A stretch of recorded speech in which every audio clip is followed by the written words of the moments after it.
Mechanical properties of solids में last video में हमने पोस्टमास ratio, breaking stress, elastic fatigue, ductile object, brittle object तक हमने पढ़ा था। अब चैप्टर के एंड की तरफ हम बढ़ रहे हैं और अब टॉपिक है इलास्टोमर्स। तो स्टार्ट करते हैं इलास्टोमर्स।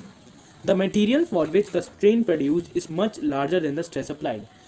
यानी वो मटेरियल्स जिनमें जो स्ट्रेन प्रोड्यूस होता है वो स्ट्रेस से कहीं गुना ज़्यादा होता है।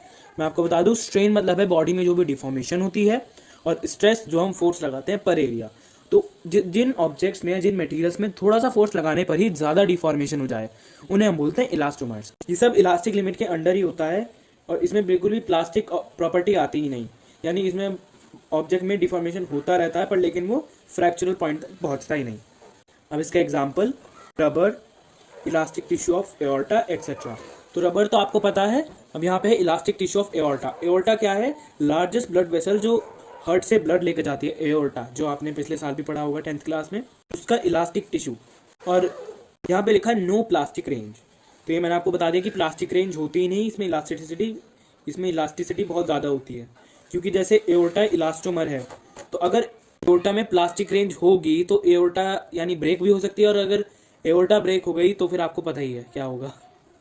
तो इसीलिए इलास्टोमर्स में प्लास्टिक रेंज नहीं होती, उन्हें प्लास्टिसिटी प्रॉपर्टी नहीं होती, नेग्लिजिबल आप इन्हें बोल सकते हैं। अब नेक्स्ट टॉपिक है elastic potential energy in a stretched wire. अब हमारा टॉपिक है elastic potential energy in a string और अ वायर। यानी इलास्टिक पोटेंशियल एनर्जी जो एक स्ट्रिंग और वायर में स्टोर हो जाती है, हमें वो पढ़नी है। तो सबसे पहले तो हमें ये समझना है कि वो पोटेंशियल एनर्जी आती कहाँ से है।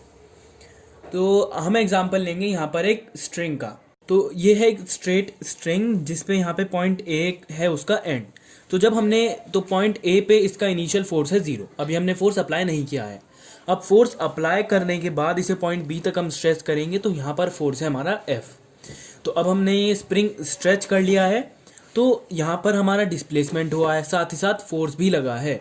तो जब फोर्स और डिस्प्लेसमेंट दोनों हो, यानी यहाँ पर वर्क डन हुआ है, वही वर्क पोटेंशियल एनर्जी की फॉर्म में इस वायर में स्टोर हो जाएगा। अब हम इसे पॉइंट बी तक होल्ड करेंगे और फिर जो एनर्जी इसमें स्टोर होगी वो होगी पोटेंशियल एनर्जी। यहाँ एवरेज फोर्स का मतलब है फोर्स की दो वैल्यूज का एवरेज। तो ए पॉइंट पे था F0 और दूसरे पॉइंट पर था फोर्स F। तो अब एवरेज हो गया 0 plus F/2 into delta L, जो अब हो गया है, अब 0 F में प्लस करेंगे तो F/2 ही आएगा इंटू डेल्टा एल। तो यहाँ half into F into delta L. तो ये था हमारा मेन डेरिवेशन पोटेंशियल एनर्जी का, कि potential energy equal half into force into delta L. अब इसे हमें आगे डिराइव करना है। तो सबसे पहले यहाँ हम F लेंगे। आपको पता होगा कि स्ट्रेस का फॉर्मूला होता है फोर्स अपॉन एरिया। अब हमारे पास यहाँ एरिया नहीं है, बट अगर हम इसमें 1 की मल्टीप्लाई करें तो ये यही नंबर आएगा हमारे पास वापस, चाहे हम कितनी बार 1 की मल्टीप्लाई करें। तो अब हम यहाँ 1 की मल्टीप्लाई करेंगे एरिया अपॉन एरिया की फॉर्म में। तो यहाँ अगर हम करें एरिया अपॉन एरिया तो 1 ही आएगा, और किसी भी नंबर की मल्टीप्लाई आप 1 में कितनी बार कर लीजिए वही नंबर हमारे पास आएगा। तो area upon area into delta L. अब यहाँ हाफ, अब यहाँ फोर्स अपॉन एरिया हो गया हमारा स्ट्रेस, और यहाँ एरिया ऐसा का ऐसा ही रहेगा, डेल्टा एल भी। अब हम एक बार फिर से इसमें 1 की मल्टीप्लाई करेंगे, बट डिफरेंट फॉर्म में। इस बार हम मल्टीप्लाई करेंगे एल अपॉन एल की फॉर्म में। तो ये हो गया हाफ इंटू स्ट्रेस। अब एरिया की मल्टीप्लाई लेंथ में जब होती है तो उसे हम बोलते हैं वॉल्यूम। यहाँ delta L upon L, delta L upon L होता है स्ट्रेन, लॉन्जिट्यूडनल स्ट्रेन। तो अब ये फॉर्मूला आ गया half into stress into volume into strain. ये वॉल्यूम मैं एक बार बता दूं, half into stress into volume into strain. तो स्ट्रेस आया हमारा F अपॉन ए करने से, वॉल्यूम आया एरिया इंटू लेंथ करने से। एरिया इंटू लेंथ क्यों? क्योंकि यहाँ पे हम वायर या स्ट्रिंग ले रहे हैं जो कि एक सिलेंडर की फॉर्म में, और सिलेंडर की वॉल्यूम होती है पाई आर स्क्वायर एच। तो पाई आर स्क्वायर होती है उसका सर्कल का एरिया और एच होती है उसकी हाइट। तो पाई आर स्क्वायर एरिया हो गया, और एल या मैं कहूँ एच, यही दोनों उसकी लेंथ या हाइट हो गई। तो एरिया इंटू लेंथ हो गया वॉल्यूम। अब बचा डेल्टा एल अपॉन एल, जो कि होता है लॉन्जिट्यूडनल स्ट्रेन। तो अब हमारा प्रॉपर फॉर्मूला बन गया half into stress into volume of wire into strain या लॉन्जिट्यूडनल स्ट्रेन। तो ये था एक फॉर्मूले का डिवीजन। अब है हमारा टॉपिक इलास्टिक पोटेंशियल एनर्जी पर यूनिट वॉल्यूम। तो मैं पहले आपको ये हेडिंग एक्सप्लेन कर दूं कि यहाँ पे हम फिर से एक बार वायर का ही एग्जांपल लेते हैं। तो अब जब हम इसे स्ट्रेच करेंगे यहाँ तक, तो अब इलास्टिक एनर्जी तो इसमें पूरे वायर में ही स्टोर होगी। तो बट अगर हमसे पूछ लिया जाए कि वायर की इतनी वॉल्यूम में कितनी एनर्जी स्टोर्ड है, तो वही हमें यहाँ पर कैलकुलेट करना है। या हमसे ये भी पूछा जा सकता है कि अगर इतनी वॉल्यूम में कितना है या इतनी सी वॉल्यूम में कितनी पोटेंशियल एनर्जी स्टोर है, तो हमें वही यहाँ पे कैलकुलेट करनी है, उसी का यहाँ पे फॉर्मूला बनाना है। इसका बेसिक फॉर्मूला है, पिछला ही फॉर्मूला लिया है हमने, potential energy into half stress strain volume.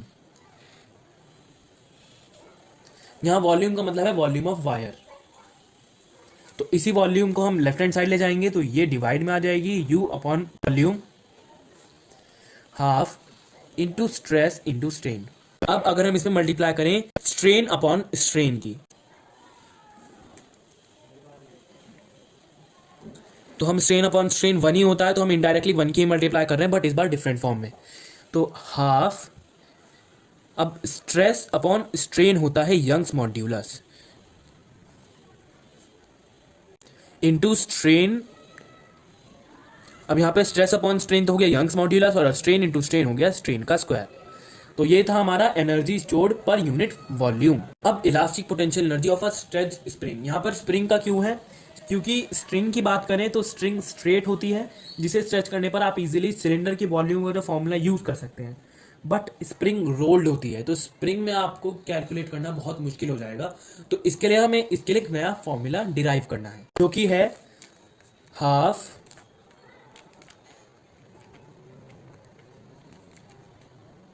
है half into K into X square. यहाँ पर के का मतलब है स्प्रिंग कांस्टेंट और एक्स का मतलब है चेंज इन लेंथ। तो ये था हमारा elastic potential energy in a spring और अ वायर। अब इसी टॉपिक का एक क्विक रिवीजन। सबसे पहले हमने देखा कि स्प्रिंग को हमने स्ट्रेच किया, जिसमें हमने स्टार्टिंग में था फोर्स 0 और बाद में हमने फोर्स F यूज किया स्प्रिंग को स्ट्रेच करने के लिए। तो वर्क डन का हमने फॉर्मूला निकाला average force into increase in length. अब इसी में हमने एवरेज फोर्स हो गया F/2 और इंक्रीज इन लेंथ हो गया डेल्टा L, क्योंकि हम चेंज को डेल्टा से डिनोट करते हैं। तो हाफ इंटू F, अब यहाँ पे एरिया अपॉन एरिया की मल्टीप्लाई करी तो F अपॉन ए हो जाता है स्ट्रेस, ये बचा एरिया इंटू डेल्टा एल। फिर हमने L अपॉन एल की मल्टीप्लाई करी, L अपॉन एल और A अपॉन ए दोनों वन ही होता है, तो वन की मल्टीप्लाई करने से इक्वेशन पे इफेक्ट नहीं पड़ता। अब हाफ ये स्ट्रेस हो गया। अब एरिया इंटू लेंथ होती है वॉल्यूम। वो कैसे, क्योंकि सिलेंडर की जो वॉल्यूम होती है वो होती है pi R square H. Pi R square का मतलब है उसके ऊपर के सर्कल की एरिया, तो वही यहाँ पे एरिया हो गया, और इंटू हाइट या मैं कहूँ लेंथ, तो इसलिए हो गया वॉल्यूम। अब डेल्टा है और L अपॉन एल जो होता है लॉन्जिट्यूडनल स्ट्रेन। तो half into stress into volume of wire into strain calculate हो गया। नेक्स्ट था हमारा इलास्टिक पोटेंशियल एनर्जी पर यूनिट वॉल्यूम, यानी जिसमें हमें पोटेंशियल एनर्जी अपॉन वॉल्यूम का फॉर्मूला निकालना था। वॉल्यूम का क्यों, क्योंकि हमसे स्ट्रेच स्ट्रिंग में कहीं भी पूछा जा सकता है कि अगर हम इतनी वॉल्यूम लें, अगर हम इतनी वॉल्यूम स्ट्रिंग की तो उसमें कितनी एनर्जी स्टोर्ड है, इतनी वॉल्यूम ले तो कितना स्टोर्ड है, और इतनी वॉल्यूम ले तो कितना स्टोर्ड है। तो वही बताने के लिए फॉर्मूला डिराइव करना था हमें, तो वो हमने हाफ पिछला ही फॉर्मूला यूज किया, और इस बार हमने वॉल्यूम को लेफ्ट हैंड साइड लेगा, तो U अपॉन V, जिसे हम एनर्जी डेंसिटी भी बोलते हैं, वो आ गया। Half into stress into strain. अब यहाँ पे हमने स्ट्रेन अपॉन स्ट्रेन की मल्टीप्लाई की, क्योंकि वो भी 1 के बराबर होता है, तो मल्टीप्लाई करने से कोई इफेक्ट नहीं पड़ेगा। अब स्ट्रेस अपॉन स्ट्रेन तो हो गया यंग्स मॉड्यूलस, और स्ट्रेन इंटू स्ट्रेन हो गया स्ट्रेन स्क्वायर। तो यहाँ से हमारा इलास्टिक पोटेंशियल एनर्जी पर यूनिट वॉल्यूम डिराइव हो गया। अब नेक्स्ट है elastic potential energy of a stretch spring, यानी यहाँ पे स्प्रिंग की करनी है। स्प्रिंग के लिए अलग से क्यों निकालना है, क्योंकि स्ट्रिंग जो होती है वो स्ट्रेट होती है, उसकी आप वॉल्यूम का फॉर्मूला इजीली कर सकते हैं, बट इसमें आप वॉल्यूम का फॉर्मूला स्प्रिंग में नहीं कर सकते, क्योंकि स्प्रिंग रोल्ड होती है, और वायर की लेंथ जानने के लिए आपको स्प्रिंग को पूरा स्ट्रेच करना पड़ेगा उसकी एग्जैक्ट लेंथ निकालने के लिए। तो इसलिए यहाँ पे हमने एक अलग ही फॉर्मूला यूज किया, जो है half into K into X square. K होता है स्प्रिंग कॉन्स्टेंट, जबकि एक्स होता है चेंज इन लेंथ, उसका स्क्वायर। तो फॉर्मूला हो गया half into K into X square. ये था हमारा potential energy stored in a wire और a string. And if you learned something from this video, consider subscribing.